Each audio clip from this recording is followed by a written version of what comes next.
Mass transport system, chapter number 2 RBT का chapter number 2 में लिखा है मास ट्रांजिट सिस्टम या मास ट्रांसपोर्ट सिस्टम भी इसको बोला जाता है या मास ट्रांजिट सिस्टम भी बोला जाता है।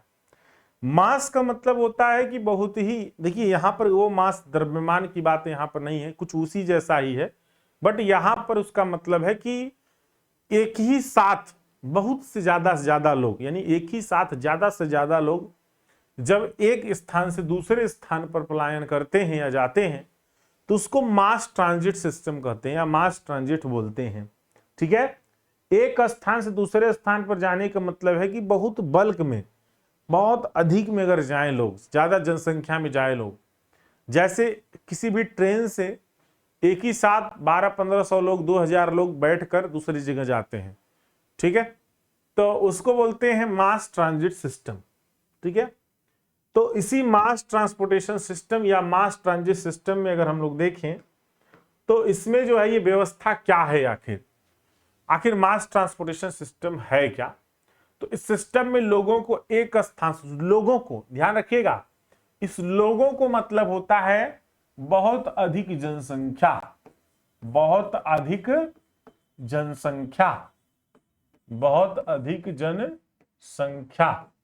अगर बहुत अधिक जनसंख्या है तो इसका मतलब है वो लोगों बोला जाएगा, एक से अधिक नहीं, बहुत अधिक जनसंख्या है, बहुत सारे नंबर्स हैं।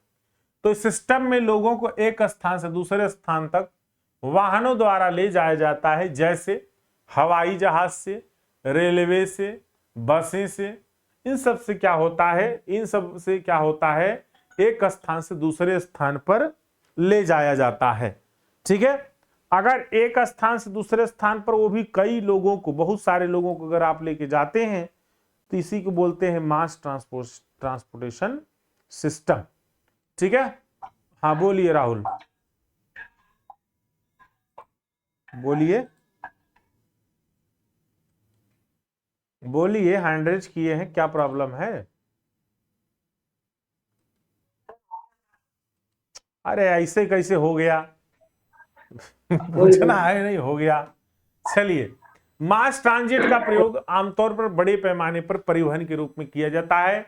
यदि बहुत बड़े पैमाने पर यात्रियों को एक स्थान से दूसरे स्थान पर ले जाना है तो हम इस मास ट्रांसपोर्टेशन सिस्टम का उपयोग करते हैं।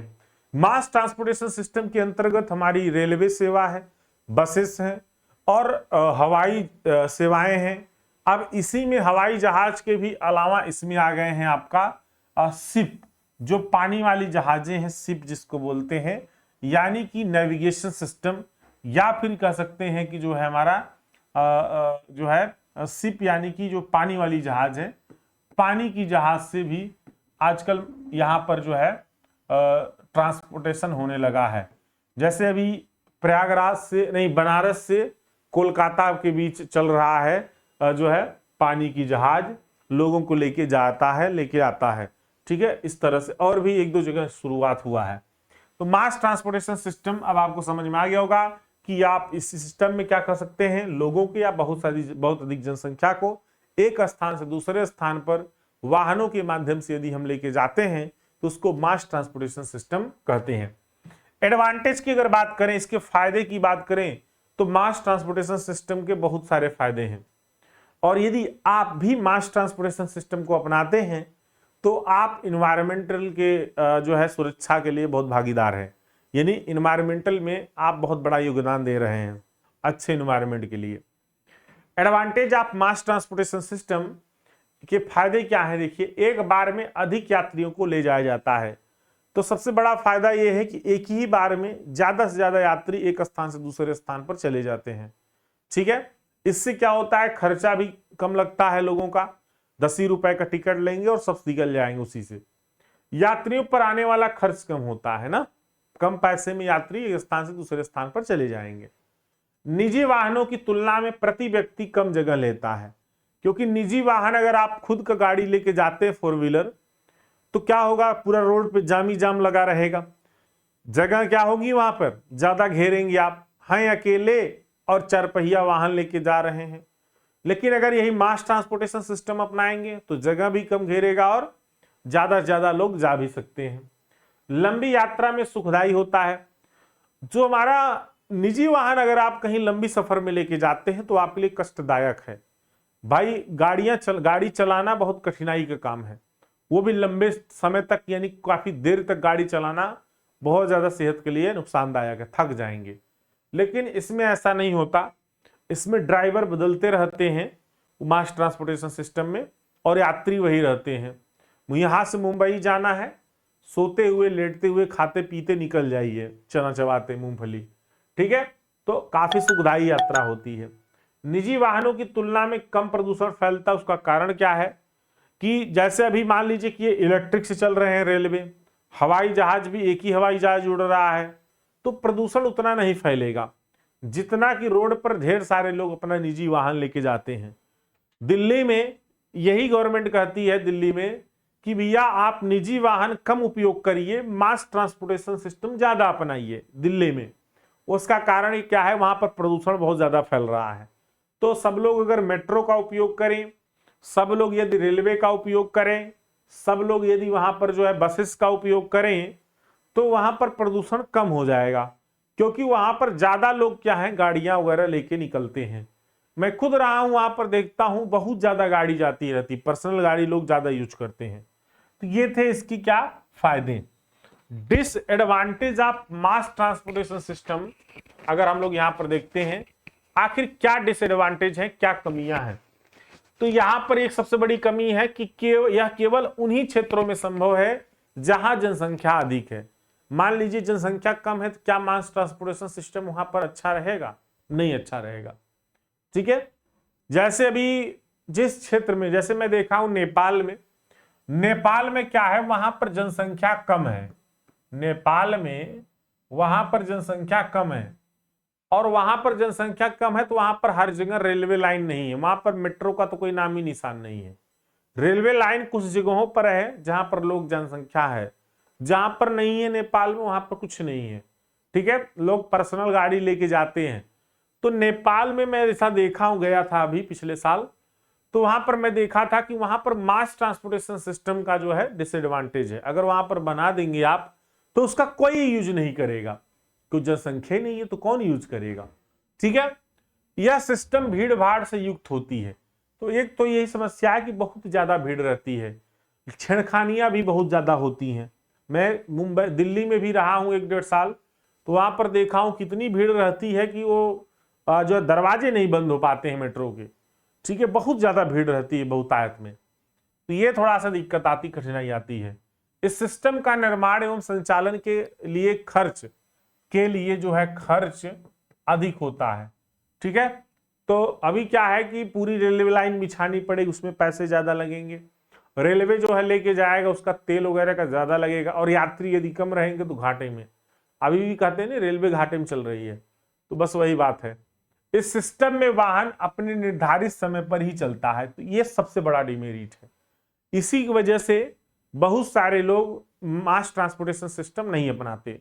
जैसे मैं खुद अगर देखूं, मेरा व्यक्तिगत अगर आप पूछेंगे कि सर क्या आप मास ट्रांसपोर्टेशन सिस्टम अपनाते हैं, तो बहुत लंबी दूरी के लिए हम मास ट्रांसपोर्टेशन सिस्टम अपनाते हैं, छोटी दूरी के लिए हम मास ट्रांसपोर्टेशन सिस्टम नहीं अपनाते।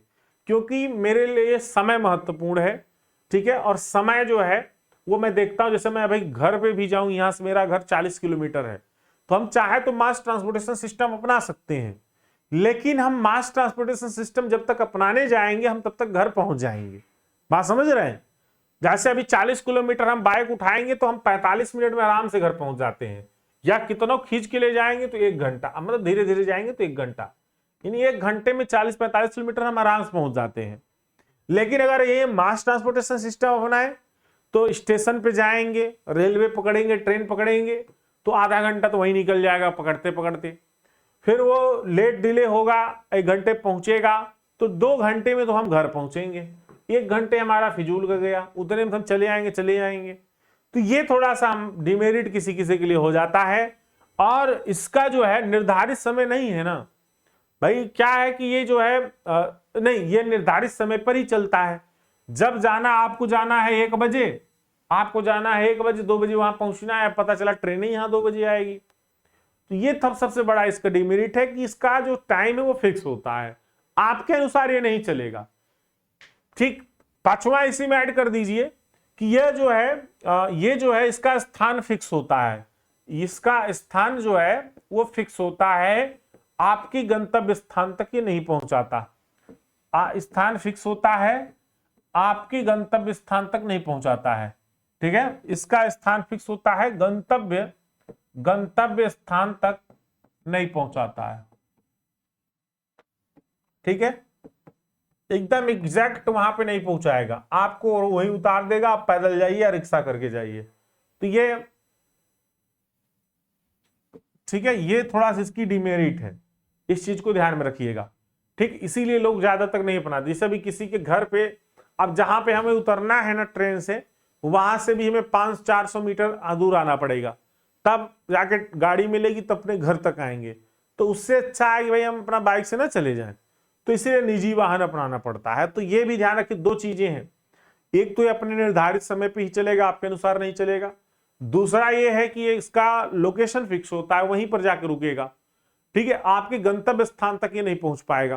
तो ये भी एक इसकी डिमेरिट है। ठीक है, इसीलिए लोग कम अपनाते हैं। अब आइए हम लोग नेक्स्ट देखते हैं यहां पर मेट्रो रेल क्या है।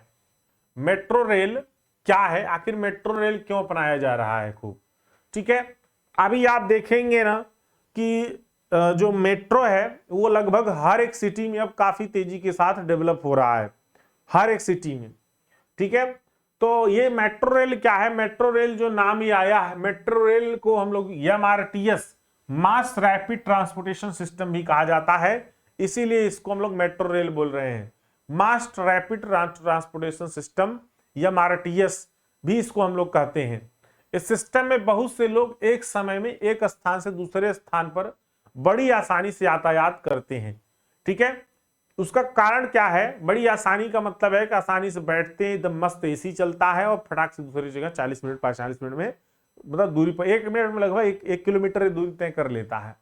ठीक है, यह बहुत ही तेज और एफिशिएंट है, यह इको फ्रेंडली भी है और प्रदूषण भी नहीं फैलाता, क्योंकि यह इलेक्ट्रिक से चलता है, कोई इसमें प्रदूषण भी नहीं फैलता, कुछ नहीं, आराम से आता जाता है।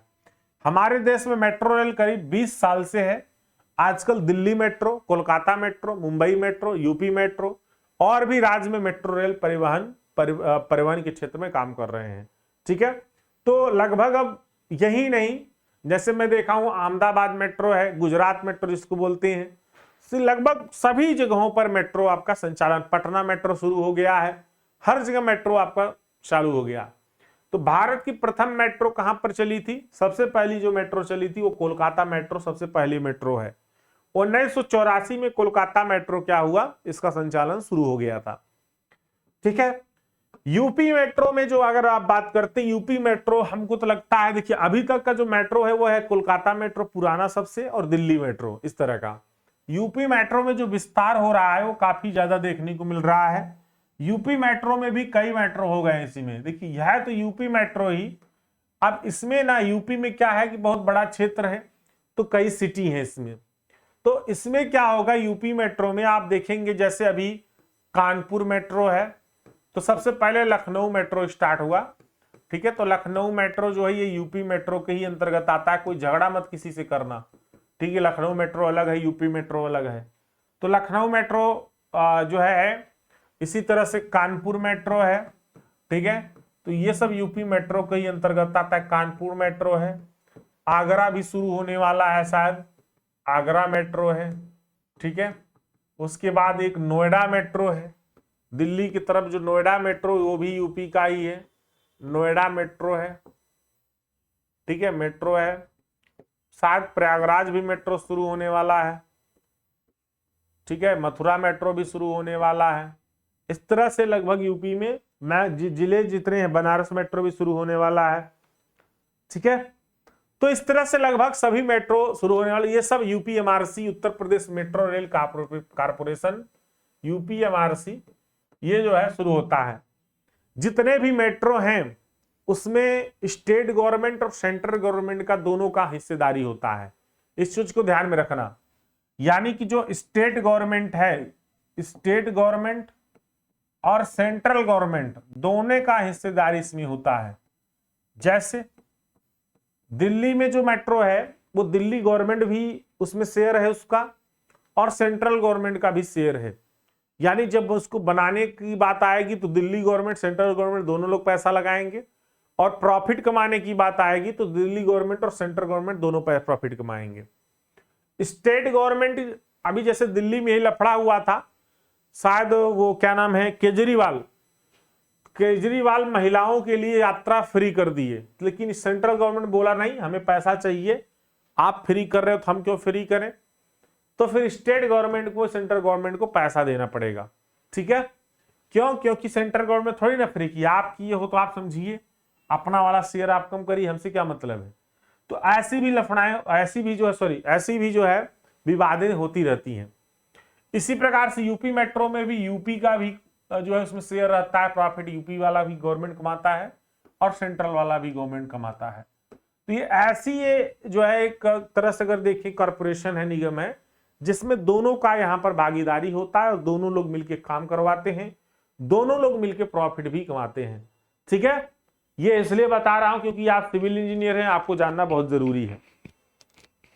अब हम आगे बात करते हैं यहां पर कि ये जो इस मेट्रो है ना, ये मेट्रो में अगर देखेंगे तो ये मेट्रो कुछ अलग नहीं है। जैसे आपका रेलवे होता है, ध्यान समझिएगा, जैसे रेलवे है ना, तो रेलवे का सेम रेलवे की ही तरह ये रहता है। जैसे रेलवे आप देख रहे हैं सेम वैसे ये भी है। ठीक है, ये वाला मेट्रो वाला भी, सिर्फ अंतर ये है कि रेलवे में जो है ना दरवाजे नहीं बंद होते हैं, ये कॉमन सेंस की बात है, इसमें दरवाजे बंद हो जाएंगे। ठीक है, क्योंकि ये ज्यादा नहीं 6 डिब्बा या 8 डिब्बा का चलता है, और ये हर मतलब 1 मिनट भी स्टेशन पे नहीं रुकता, फटाफट फटाफट चलता चला जाएगा, रुकेगा नहीं। लेकिन जो रेलवे है हर 5 मिनट रुकेगा, इतना रुक जाएगा कि आपको लेट कर देगा। रेलवे जो है ये लंबी दूरी के लिए होता है। लंबी दूरी का मतलब जैसे आपको बहुत ज्यादा सिटी से बाहर जाना, एक जिले से दूसरे जिले में, एक स्टेट से दूसरे स्टेट में, तो रेलवे आप यूज करते हैं। मेट्रो क्या होता है, ये सिर्फ एक ही सिटी में रहता है, एक ही सिटी में अलग अलग लोकेशन पे जाने के लिए होता है। जैसे आप ऑटो रिक्शा वगैरह से जाते हैं तो एक ही सिटी में एक स्थान से दूसरे स्थान या एक लोकेशन से दूसरे लोकेशन पे जाना है तो मेट्रो यूज कर लेते हैं हम लोग। लेकिन रेलवे क्या है, ये ज्यादा लंबी दूरी के लिए होता है, मेट्रो ज्यादा लंबी दूरी के लिए नहीं होता। ठीक है, तो ये जो है अब आपको समझ में आ गया कि मेट्रो क्या है। अगर इसकी हम लोग यहां पर बात करते हैं, इसके जो है देखिए ये मेट्रो है आपका, इस तरह से देखिए, इसमें भी जो रेलवे लाइन बिछी होती, रेल लाइन, इसमें भी देखिए 2 पटरियां ऐसे लाइन बिछी होती, इसमें भी इस प्रकार से 2 पटरियां इसमें भी बिछी रहेंगी। ठीक है, ये वाली 2 पटरियां, ये तो अप है एक डाउन है, एक 2 ये है 2 ये, इस प्रकार से इसमें भी पटरियां बिछी रहती हैं। ये दिल्ली मेट्रो है, इसमें 8 या 6 डिब्बे होते हैं, किसी किसी में 8 रहेंगे, किसी किसी में 6 रहेंगे। ठीक है, और ये तुरंत जाएगा तुरंत आएगा, तुरंत जाएगा तुरंत आएगा, इस तरह से इसका चलता रहता है। हाँ हाँ, इलेक्ट्रिक वो बस में उनका तो खुद का है, वो फ्री करें चाहे जहां करें, लेकिन जहां पर सेंट्रल गवर्नमेंट में है ना, वो उनका प्रॉफिट वो लोग लेंगे ही। एडवांटेज ऑफ मेट्रो रेल, आखिर मेट्रो रेल के फायदे क्या हैं? ठीक है, मेट्रो रेल के आखिर फायदे क्या हैं? तो बहुत ही सस्ते किस्म के बेहतरीन पब्लिक ट्रांसपोर्ट है, ये सस्ता बहुत रहता है, और सिस्टम में बढ़िया एसी चलता है। एक बार तो मैं मेट्रो में सो गया था, सही बता।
कहां से गया हमें बस ये बता दीजिए आप।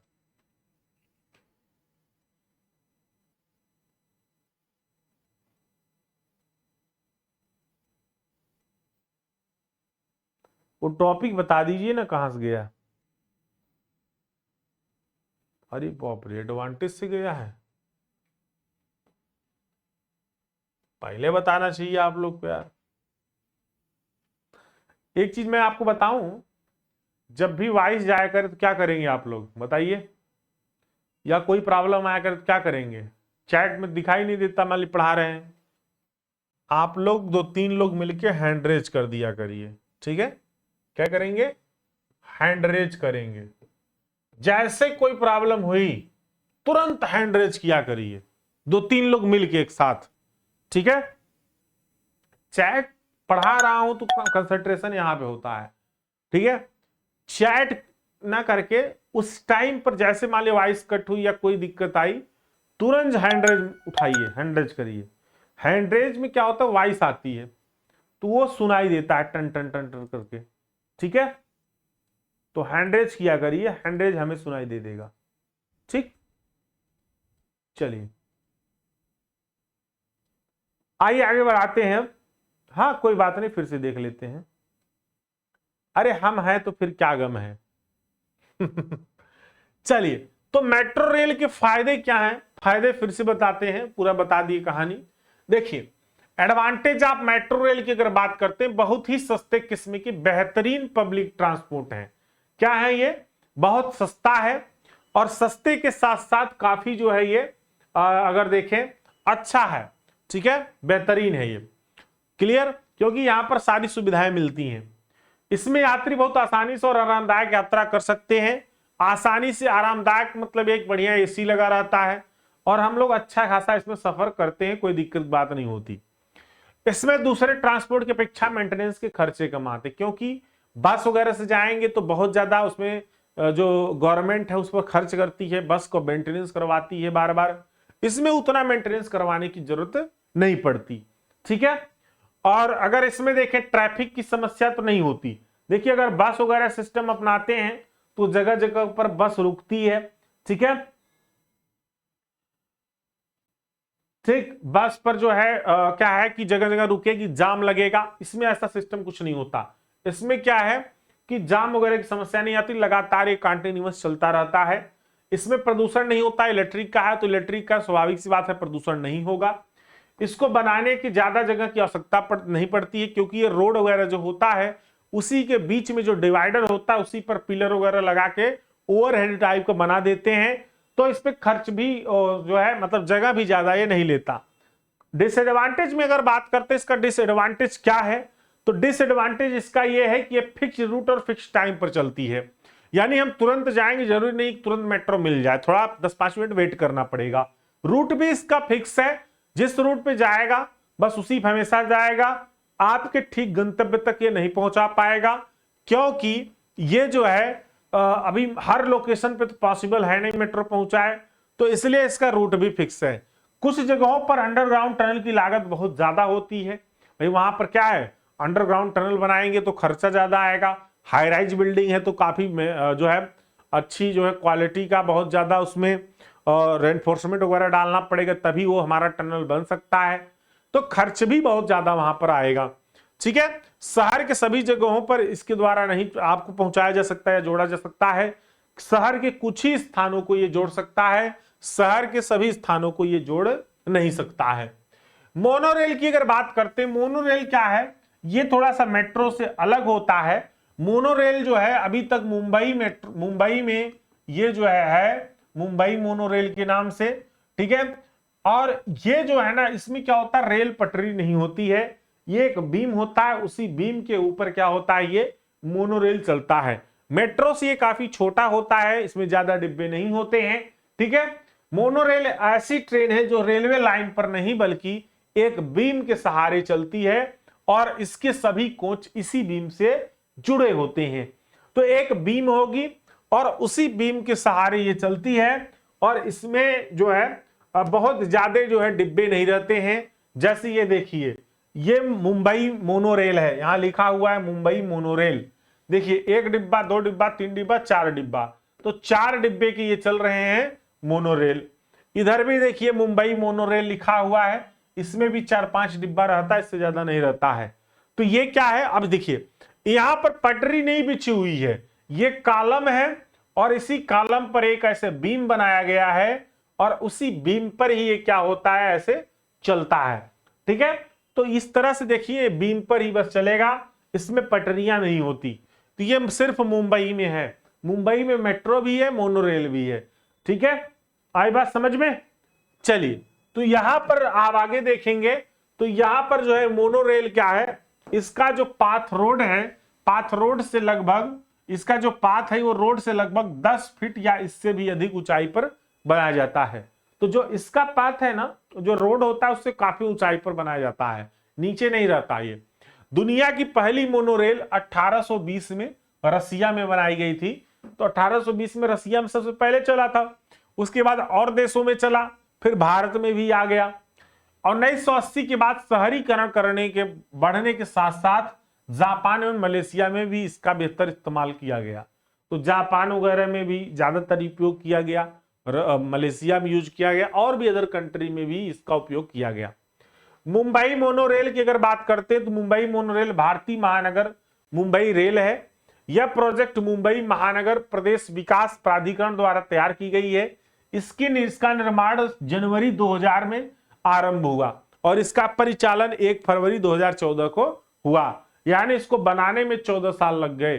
सोचिए जरा, मोनोरेल को बनाने में 14 साल लग गए, यानी कि इसका जो निर्माण शुरू हुआ था वो जनवरी 2000 में शुरू हुआ और फरवरी 2014 में वो क्या हुआ, चलना शुरू हुआ। अब सोचिए 14 साल, यानी 13 साल बाद 14वें में जाके ये चला। ठीक है, 13 साल तो इसको बनने में व्यतीत हो गए। क्लियर। तो ये क्या था, आपका मुंबई मोनोरेल था। यह भारत की पहली मोनोरेल है, ध्यान रखिएगा, भारत की पहली मोनोरेल मुंबई में चली थी और ये जब चली थी तो 2014 में चली थी और आरंभ बनना शुरू हुआ था 2000 में। और हमारा जो कोलकाता जो मेट्रो है भारत की सबसे पहली, वो कोलकाता मेट्रो है। ठीक है, दिल्ली नहीं कहेंगे आप। यह रेल 31 से 80 किलोमीटर प्रति आवर की रफ्तार से चलती है। मुंबई रेल मोनोरेल में 3000 करोड़ रुपए की लागत आई है इसको बनाने में। तो 3000 करोड़ रुपए की लागत से ये क्या है, बना है मुंबई मोनोरेल। तो सिर्फ मुंबई में है अभी तक, और कहीं नहीं है। मेट्रो लगभग अब हर जगह हो रहा है। ठीक है, क्योंकि इस पे खर्चा ज्यादा आता है इसको बनाने में और डिब्बे भी कम है, उससे ज्यादा मेट्रो ना बना दे लोग। ठीक है, तो ये था आपका जो है आगे यहां पर आपका ये मोनोरेल। ठीक, मोनोरेल ये है और इसमें ये हमेशा देखिए मेट्रो टनल में भी जाता है, मेट्रो ऊपर भी जाता है, मेट्रो सरफेस पे भी चलता है, लेकिन मोनोरेल सिर्फ क्या है, ये ऊपर ही चलेगा। ठीक है, कॉलम और बीम पर ही बस चलेगा ये। ओके, और कहीं नहीं चलेगा ये, इस चीज का ध्यान हमेशा रखे रहिएगा। और कुछ इसमें छूटा है नहीं, ये चैप्टर खत्म, चैप्टर नंबर 2 खत्म। तो मास ट्रांसपोर्टेशन सिस्टम खत्म। अब कल से हम लोग जो है ये चैप्टर नंबर 3 देखेंगे। ठीक है,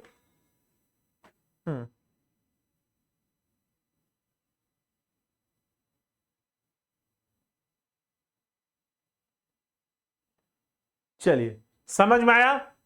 तो एक तो नया चीज सीखने को मिला, मोनोरेल और मेट्रो रेल।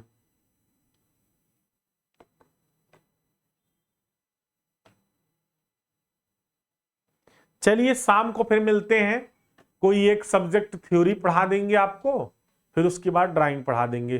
ठीक, दोबारा रिवीजन कर लीजिए, एग्जाम में आता है मास ट्रांसपोर्टेशन सिस्टम। वैसे इसको अपने से भी लिख सकते हैं आप।